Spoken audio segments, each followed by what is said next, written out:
Bonjour. Alors, comme les tours de poker, de triche, etc., ça plaît beaucoup aux gens, comme les tours avec les rois, ça a bien plu aussi, et bien ce que je vous propose, c'est qu'on va faire un... Je vous apprends à tricher. Voilà.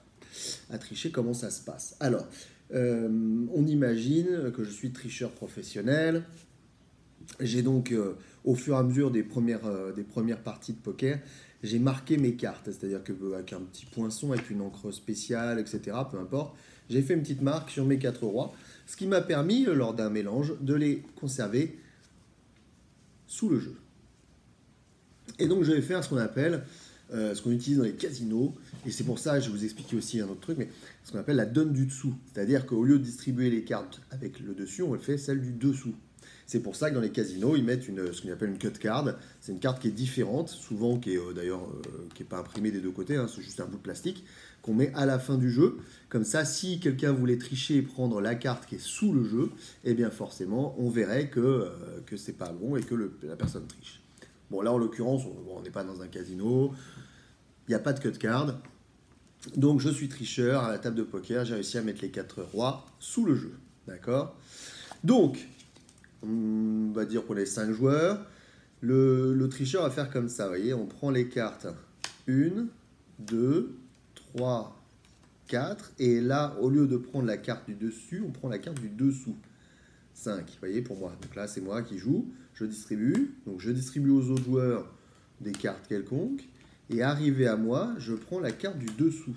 Alors là, évidemment, je le fais au ralenti, donc c'est très visible, hein. Puis moi, je suis pas tricheur, donc je le fais pas forcément super bien, hein. Mais le principe, il est là. Voilà comment font les tricheurs. Vous voyez, j'en ai distribué combien là? 4. On va distribuer une cinquième. Et là, paf, on distribue la cinquième. Alors là, on peut pas obligé de la prendre en dessous.